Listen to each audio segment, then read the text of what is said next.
Yeah, I mean, over the past 5 years, basically starting, I think, in December, late December, I dump almost all of my free time into fundraising heavily for Special Olympics. It's one of the most fun and enjoyable parts of the year, even though it's extremely time consuming and labor intensive. Um, and yeah, having Safeco just step forward to tell me that they're essentially giving $10,000 with me doing very little other than writing some nice things about Special Olympics was huge because that's more than I've ever been able to raise in a year. So it means a lot. I'm trying to make sure that an underserved segment of the population is getting the attention that I think they need and deserve. I mean, a lot of people associate Special Olympics with kids that are still in school, and it turns out that's really not all that it's for. You know, a lot of people graduate high school and they have these mental disabilities that make it hard for them to socialize or be in social situations. And Special Olympics, even once people are out of school, gives them an opportunity to continue to be part of a community and to participate in events that are geared specifically for them, which is something that, we take for granted. But for them, it really could be the difference between them feeling like they are even wanted or appreciated at all. So it means a lot to them, and to make sure that they continue to uh, feel supported and needed and appreciated and yeah, just important.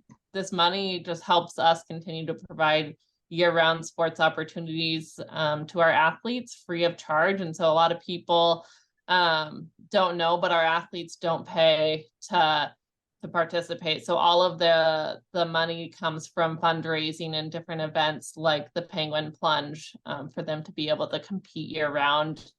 And it goes towards things like travel, lodging, sports equipment, venue rentals, uniforms, all of those kinds of things to provide all of those opportunities that Dave was referencing that just help enhance, their daily lives.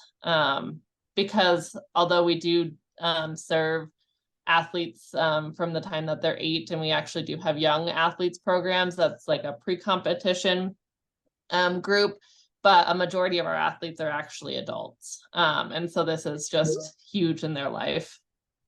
I think the biggest thing is that Special Olympics Montana is a volunteer-driven organization. And so all of our coaches in the field, we have very management teams. They are all community members volunteering their time to support our movement.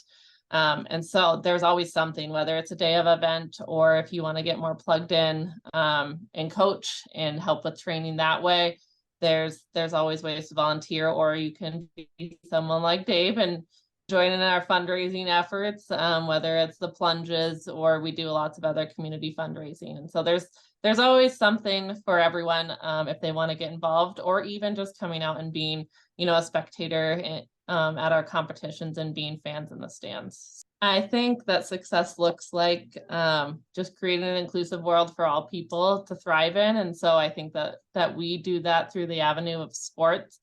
But that would be, the success is just having as many individuals with intellectual disabilities engaging in our mission and then helping create an inclusive world for them to be a part of. In addition to sports training, that we also focus on improving the health of our athletes. And so we do health screenings and things like that to help just bring awareness, to some of those health issues that individuals with intellectual disabilities might face, in addition to also running some athlete leadership programs. And so one of the initiatives of Special Olympics International is to be an athlete-led organization. And so we are striving towards that by providing some athlete leadership trainings, opportunities for people to be involved in as well.